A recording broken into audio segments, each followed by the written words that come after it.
Hello friends, welcome to Age of Code. कैसे हैं आप सब? आई होप आप सब अच्छे होंगे और प्रैक्टिस भी कर रहे होंगे। आपको फॉर्म का लेक्चर कैसा लगा मुझे कमेंट सेक्शन में ज़रूर बताइएगा और उसकी प्रैक्टिस भी कीजिएगा।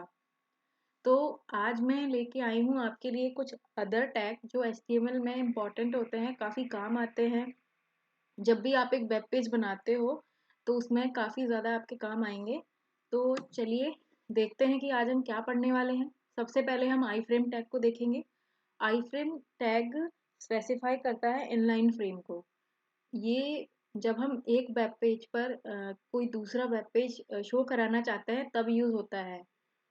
तो और इसमें एट्रीब्यूट भी यूज़ किए जाते हैं, लाइक टाइटल एट्रीब्यूट और अलाइन एट्रीब्यूट। ये हम आगे डिस्कस करेंगे वीएस कोड पर हमारे। दूसरा है हमारा एड्रेस टैग। इसका भी सही रहता है, मतलब जैसे कि किसी का एड्रेस स्पेसिफाई करना हो तो इसका एक अलग से टैग ही होता है। तो ये मैं आपको यूज़ करना बताऊंगी। तीसरा है हमारा स्मॉल टैग। स्मॉल टैग जब भी हमें किसी पैराग्राफ ले लीजिए आपने या फिर टेक्स्ट है कोई भी, उसमें एक स्पेसिफिक पार्ट को आपको स्मॉल दिखाना है तो आप इसका यूज़ कर सकते हैं। उसके बाद है हमारा मार्क टैग। हमें जैसे कि कोई भी एक पैराग्राफ में कोई भी चीज़ को मार्क करना इम्पॉर्टेंट है या फिर कुछ डिफरेंट है, तो उसके लिए हम मार्क टैग का यूज़ करते हैं। उसके बाद आता है हमारा डिलीट टैग, कि जैसे हमें इसका यूज़ बेसिकली हम तब करते हैं जब हमें दिखाना हो कि पहले यहाँ पर ये था, उसके बाद हमने डिलीट करके कुछ और लिखा या इस चीज़ को डिलीट कर दिया गया है, तब किया जाता है। और ये जो इंसर्ट INS जो टैग है, इसको इंसर्ट टैग हम बोलते हैं। इसका यूज़ कोई भी डेटा इंसर्ट करने के लिए किया जाता है। उसके पहले हम डिलीट करते हैं डेटा को, फिर उसके बाद इंसर्ट करते हैं। और ये हाईलाइट होकर डेटा हमारा आता है, अंडरलाइन होता है इसके नीचे। अभी हम इसका यूज़ करके देखेंगे कि कैसे हम इसे यूज़ करेंगे। उसके बाद आता है सबस्क्रिप्ट टैग, जिसको SUB टैग हम बुलाते हैं। इसका यूज़ जो बेसिकली केमिस्ट्री में फॉर्मूलाज लिखने के लिए हम करते हैं। एक दूसरा है हमारा सुपरस्क्रिप्ट टैग। इसको भी काफ़ी अच्छे से हम मतलब बताऊंगी मैं आपको कैसे यूज़ करते हैं। इसको भी हम काफ़ी यूज़ करते हैं जब हमें डेटा थोड़ी हमारी जो नॉर्मल लाइन होती है उससे ऊपर चाहिए होता है, कुछ भी जैसे कि मैथ्स के फॉर्मूले लिखने के लिए या सिंपली, तब हम ये यूज़ करते हैं। और लास्ट अपना आता है क्यू टैग। तो ये होता है कोटेशन के लिए हम बेसिकली यूज़ करते हैं। तो मैं आपको अभी VS कोड पर डिटेल में बताऊंगी कि किस टैग को हम कैसे यूज़ करते हैं। ये सारे एलिमेंट्स हैं, इनको हमें कैसे यूज़ करना है। तो चलते हैं हम हमारे VS कोड पर। तो ये आ गए हम VS कोड पे। हम हमारा हमारा HTML का सिंटेक्स यहाँ पे लिख लेते हैं। तो सबसे पहले हमने सिंटेक्स हमारा लिख लिया है। उसके बाद हम यहाँ पे आते हैं बॉडी टैग में और हमारा आई फ्रेम को स्टार्ट करते हैं कि हम कैसे यूज़ करते हैं आई फ्रेम को। तो ये हमने आई फ्रेम टैग लगा लिया है। इसमें हमको सोर्स लगाना होता है एक। तो सोर्स के लिए हम कोई भी वेब पेज को यूज़ कर सकते हैं या कोई जो हमारे फोल्डर में हमने इमेज रखी हुई है उसको भी यूज़ कर सकते हैं। तो फिलहाल के लिए हम लोग इसमें यूज़ करते हैं, कोई भी एक वेब पेज ले लेते हैं यहाँ पे। तो ये हम आ गए हमारे क्रोम पे। चलिए फ्लिपकार्ट ही ले लेते हैं यहाँ पे। फ्लिपकार्ट को ही ले लेते हैं यहाँ से। तो ये हमने फ्लिपकार्ट को ओपन किया, इसका URL हम यहाँ से ले लेते हैं। और यहाँ पर आ गए हैं आई फ्रेम के सोर्स में। इसका जो हमारा एट्रीब्यूट है सोर्स, उसमें हमने इसको लिख दिया है। सेव करते हैं और हम इसको VS कोड पर ओपन करते हैं लाइव सर्वर के थ्रू और देखते हैं कि इसका हमारा आउटपुट क्या आता है। तो ये अभी ओपन हो जाएगा।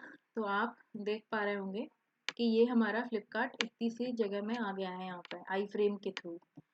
अब इसमें कौन कौन से एट्रीब्यूट और होते हैं। सबसे पहला एक एट्रीब्यूट होता है इसमें विड्थ का। एक हमने सोर्स तो देख ही लिया। दूसरा होता है विड्थ का, तो चलिए इसका विड्थ दे देते हैं हम 400 px। और एक होता है इसमें हाइट टैग, हाइट एट्रीब्यूट। तो ये हमने हाइट ले लिया है, इसका हम हाइट दे देते हैं सपोज 200 px हाइट दे देते हैं। अब चलते हैं यहाँ ब्राउज़र पे और इसका हम लोग ये देखेंगे कि ये देखिए इसकी विड्थ हाइट इंक्रीज हो गए हैं। अब इसका एक और यहाँ पे एक एट्रीब्यूट होता है जिसको हम अलाइन बोलते हैं। अलाइन लिखेंगे हम। अब जैसे कि हमने लेफ्ट लिख दिया अलाइन, तो लेफ्ट अलाइन करने के लिए सबसे पहले इसमें कुछ डेटा भी हमको डालना पड़ेगा। तो चलिए हमने पी टैग यहाँ पे ले लिया है और लॉरेम 20 वर्ड्स का हम यहाँ पे पैराग्राफ ले लेते हैं। ये ले लिया हमने। अब चलते हैं ब्राउज़र पर कि ये कैसा दिख रहा है। तो जब हम इसको अलाइन लेफ्ट कर देते हैं तो जो हमारा जो वेब पेज है यहाँ पर वो लेफ्ट में आ जाता है और हमारा जो टेक्स्ट है वो राइट में आ जाएगा। सेम जब हम इस अलाइन को राइट करेंगे, राइट लिख देंगे यहाँ पे, सेव करेंगे, और तो आप देख पा रहे होंगे कि ये हमारे राइट में आ गया है। ऐसे ही इसमें विड्थ, हाइट और अलाइन एट्रीब्यूट को हम यूज़ करते हैं। इसमें एक और हमारा एट्रीब्यूट होता है फ्रेम बॉर्डर। फ्रेम बॉर्डर क्या करता है, इसमें फ्रेम का बॉर्डर दिखाता है। तो चलिए इसको, अभी ये 0 है, मैं इसको 1 करके दिखाती हूँ। तो अभी आप देख पाएंगे कि एक थोड़ा सा इसमें बॉर्डर आ गया है। ये देख पा रहे होंगे आप, क्लियरली विजिबल है कि ये बॉर्डर है। तो इसमें ये 4 एट्रीब्यूट को हम यूज़ करते हैं। आई होप आपको समझ में आया होगा और आप अपने वेब पेज में इसको यूज़ भी ज़रूर करेंगे। तो ये तो हो गया है। अब हम हमारे नेक्स्ट एलिमेंट के ऊपर चलते हैं। ये हमारा स्मॉल एलिमेंट। इसके लिए हम यहाँ पे एक और पैराग्राफ लेते हैं और इसमें लॉरेम से 30 वर्ड्स ले लेते हैं। एक पैराग्राफ आ गया हमारा 30 वर्ड्स का। अब इसमें हमको यहाँ पर हम स्मॉल ले लेते हैं। ये ले लिया हमने। अब इसके अंदर हम ये वाला टेक्स्ट डालते हैं,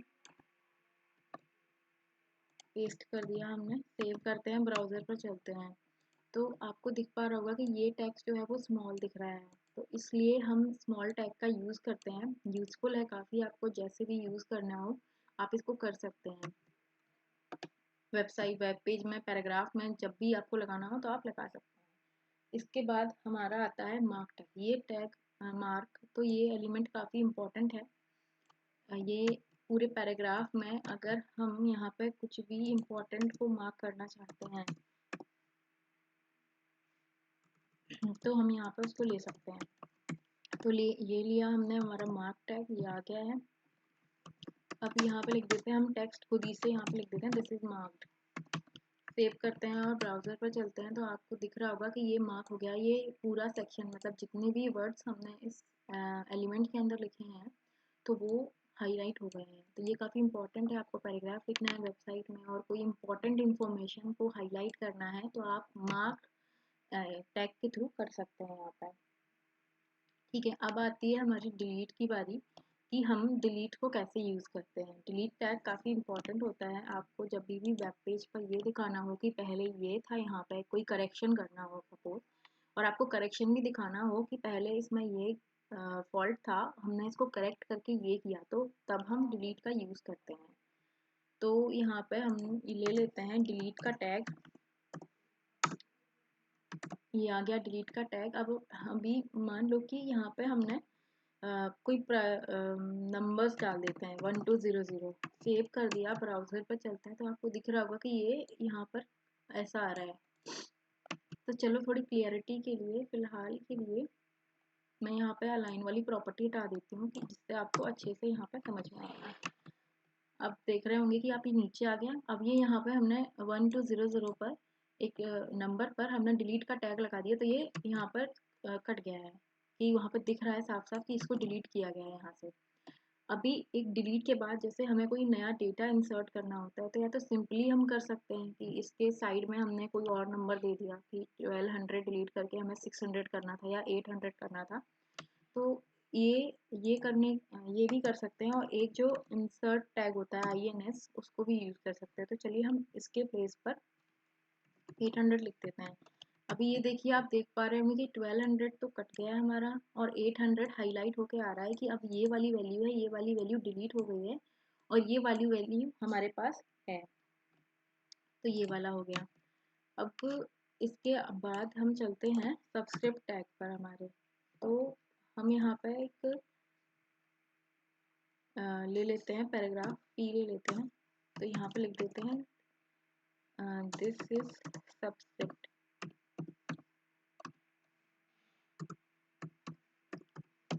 ये हो गया यहाँ पे।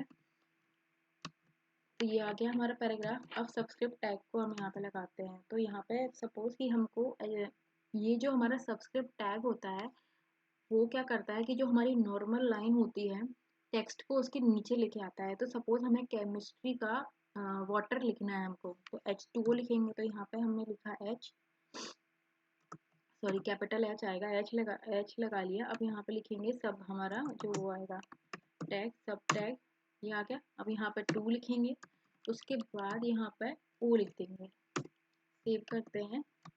ठीक है, तो यहाँ पे आपको दिख रहा होगा कि H2O सामने दिख रहा है आपको, जैसा हम केमिस्ट्री में लिखते हैं फॉर्मूला हमारा H2O वाटर का, बिल्कुल सेम टू सेम आपको दिख रहा है। तो ये यहाँ पर ये काम होता है। और अब चलिए फिर से हम लिखते हैं। अब सुपरस्क्रिप्ट टैग के बारे में मैं आपको बताती हूँ। तो जैसे कि हमको लिखना होता है, मैथ्स में कोई फॉर्मूला लिखना है, सपोज x² + y² = z², या कोई भी इक्वेशन लिखना है या कोई भी फॉर्मूला लिखना है, तो हम इसके हेल्प से लिख सकते हैं। तो यहाँ पर लिया हमने p टैग, अब यहाँ पर लिखेंगे हम x, लिखा हमने x, अब यहाँ पर लिखेंगे सुपरस्क्रिप्ट, तो यहाँ पे लिखेंगे 2x² हो गया। अब यहाँ पे हम लेंगे प्लस का साइन, इसके बाद हम लिखेंगे y के बाद हम फिर से सुपरस्क्रिप्ट टैग लगाएंगे और यहाँ पे भी स्क्वायर लिखेंगे, तो 2 लिखेंगे। उसके बाद यहाँ पर आकर इक्वल लगाया हमने, फिर से हमने लिखा z, फिर से लगाया सुपरस्क्रिप्ट टैग, फिर यहाँ पे लिखा 2, सेव करते हैं। ब्राउज़र पर चलते हैं, मैं आपको दिखाती हूँ। ये देखिए मैथ का इक्वेशन यहाँ पर आ गया है, सॉरी मैंने वहाँ पर प्लस लगा दिया है, यहाँ पे इक्वल लगाना था, सेव कर लिया, हाँ करेक्ट हो गया। तो आप देख पा रहे होंगे कि हमें कोई मैथ की इक्वेशन लिखनी है हमारी वेबसाइट में, कोई भी फॉर्मूला लिखना है तो हम ऐसे लिखेंगे। ये हो गया हमारा। इसके बाद आता है हमारा क्यू टैग। क्यू टैग क्या करता है कि जैसे कोई भी एक राइटर है, उसका कोई राइटर है या फिर कोई फेमस पर्सन है, तो जो भी वो कोई कोट देते हैं तो उनको जब हम लिखते हैं तो वहाँ पर उसके पहले एक कोटेशन का मार्क आता है, तो वो ये क्यू टैग से लगता है। तो चलिए लगाते हैं, यहाँ पे पी टैग ले लेते हैं। अब यहाँ पे हम लोग लगाएंगे क्यू टैग, हमारा ये ले लिया क्यू टैग। क्यू टैग के बीच में लिखते हैं this is a quote, save करते हैं। ब्राउज़र पे चल के मैं दिखाती हूँ कि ये देखिए ये आपको आ रहे हैं। बाकी सिंपल जो हमारा डबल कोट इसमें होता है वो ऐसा नहीं दिखता है, ये क्यू टैग से काफ़ी सही दिखता है कि जैसे कोई भी फेमस राइटर का कुछ भी लिखा हुआ आपको आपकी वेबसाइट पर दिखाना है या थॉट्स वगैरह कुछ भी है तो वो ऐसे शो कराते हैं। ठीक है, तो इसके बाद आता है हमारा एड्रेस टैग। एड्रेस टैग को यूज़ करने का लाइक देखिए मैं आपको दिखाती हूँ। एड्रेस टैग क्या करता है कि लाइन ब्रेक देता है एड्रेस टैग के पहले भी और बाद में भी, तो आपका एड्रेस अलग से हाईलाइट होता है और आपका एड्रेस भी इटैलिक में आता है। तो बताती हूँ मैं कैसे। This is